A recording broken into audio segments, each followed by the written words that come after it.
Welcome to Unwiring Tech, where I unwire the latest at the intersection of society, technology, and policy.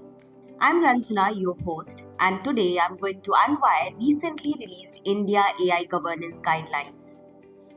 India's scale, its social and economic diversity, and its bold digital ambitions create a unique environment for AI adoption. And that means AI in India carries both peril and possibility. On one hand, it has the potential to deepen inequality, accelerate misinformation, and create new risks. On the other, it could become an unprecedented engine of inclusion, innovation, and growth. In 2023, recognizing how quickly AI was evolving, the Government of India committed to building a governance framework that was proportional, future focused, and adaptive, one that could keep pace with rapid technological change. To turn that vision into policy, an advisory group was set up under the principal scientific advisor.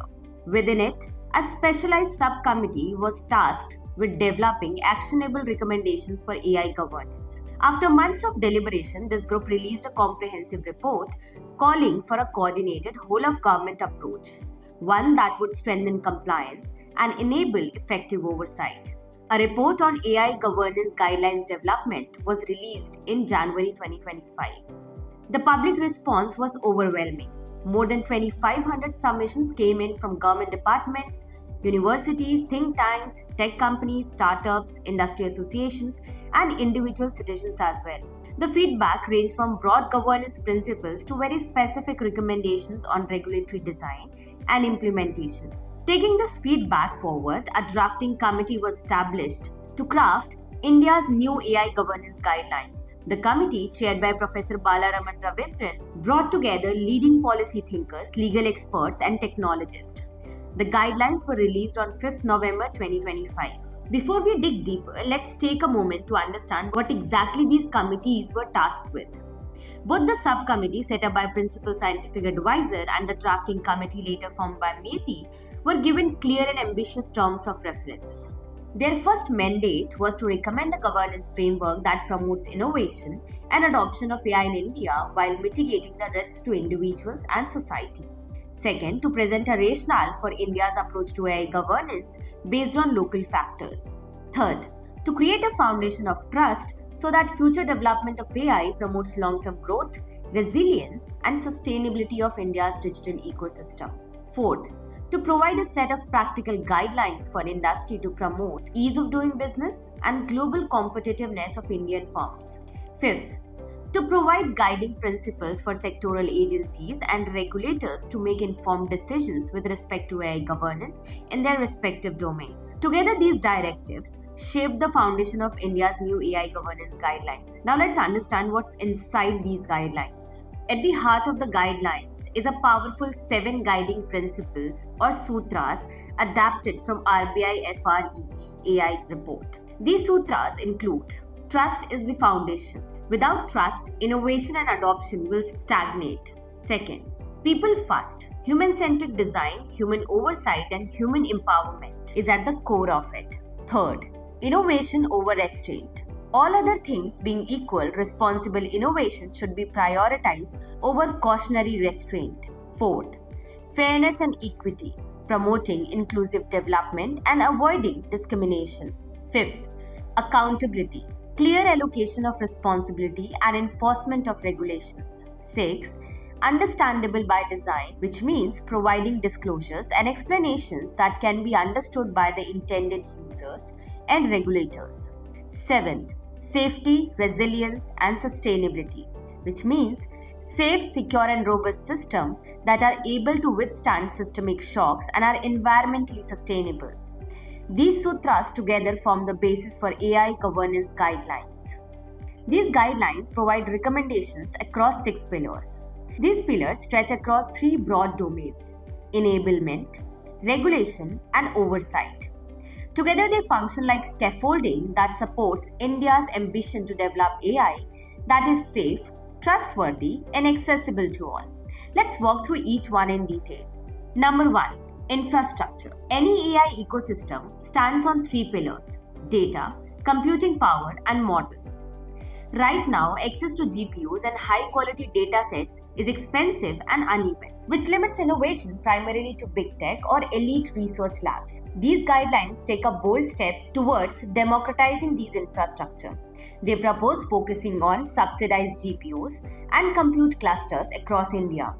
Emphasis on AI Kosh, India's national repository of data sets, development of sovereign AI models, and responsible integration with digital public infrastructure. The central idea is that AI should not be a privilege reserved for a few well-funded companies. With the right infrastructure, even a small team in a tier 3 city should be able to build world-class AI tools.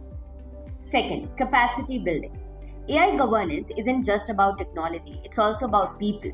For AI to be used responsibly, society must understand what AI can do and where its risks lie, and how it should be handled. The guidelines therefore call for a massive upskilling effort, including focus on India AI Future Skills and Future Skills Prime, specialized training for law enforcement and regulators, and also public awareness campaigns and ethical literacy. The guidelines make it clear that AI education is not just coding and data science, but it's also about understanding harms, bias, fairness, and human consequences of the algorithmic decisions. This is a powerful shift. AI is no longer just a technical discipline, it becomes a public competence. Third, policy and regulation. Guidelines also recommended that India's regulatory strategy is evolutionary and not revolutionary. It says many existing laws already cover AI-generated risks. So instead of rushing to create a giant new AI laws, the guidelines take a thoughtful approach. Strengthen and adapt existing laws, the IT Act, the DPDP Act, copyright laws to cover AI harms. And key proposals include expanding the definition under IT Act, which includes categorizing AI systems, model providers, data processors, and deployers, making their legal responsibilities clear. Next, introducing graded liability. High-risk AI systems like those used in healthcare, education, finance, or law enforcement to have stricter obligations and oversight. Low-risk systems like chatbots or recommendation tools to have lighter requirements. The goal is proportionality, not a one-size-fits-all rulebook. It also talks about copyright rules and acknowledges that this is a global issue. India is exploring whether training data from copyrighted works can be considered fair use or allowed under text and data mining exceptions. Guidelines also talk about techno-legal safeguards, which includes watermarking and content authenticity tool, privacy-preserving architecture like federated learning, or secure multi-party computation. Together, these measures ensure clarity without stifling innovation, exactly the balance India is aiming for. Number 4. Risk mitigation, that means identifying and preventing harm before it occurs. Because AI can cause harm unintentionally and at scale. India's approach is to move from a reactive to proactive governance model, and this includes setting up AI incident database. Think of it as a central logbook where we record real cases of AI gone wrong, deepfake scams, biased algorithms, harmful automated decisions, and even unsafe autonomous systems. Why does this matter? Because without knowing what's actually happening on the ground, policymakers are basically guessing. A database like this helps them see patterns early, understand where the risks are emerging, and then update regulations in a smarter, more informed way. And along with that, the guidelines put a big emphasis on human oversight in critical systems.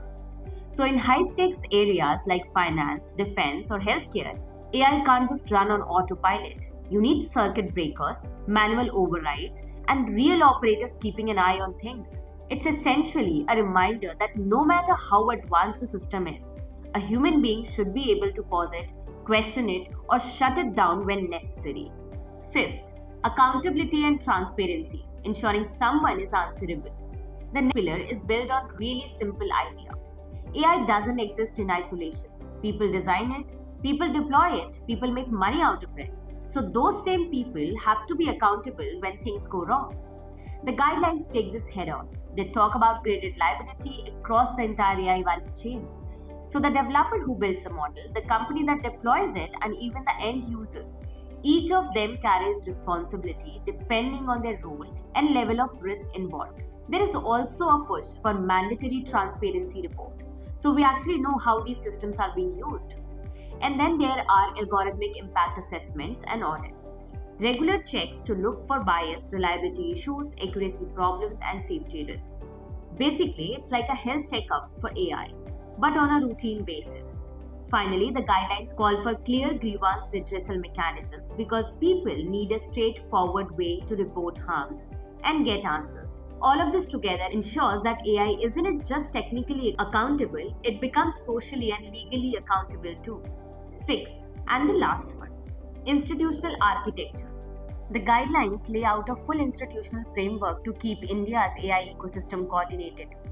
There is the AI governance group, a top level interministerial body setting national strategy, then the technology and policy expert committee, bringing together researchers, ethicists, and legal experts to advise on tricky, fast moving issues. And a new AI Safety Institute, which will test models, set safety benchmarks, and engage internationally on AI risk. All of these bodies work alongside regulators like RBI, SEBI, TRAI, and ICMR. So you get both specialization and a unified direction. Think of it as India's AI governance brain, constantly scanning risks, updating rules, and keeping the whole system aligned.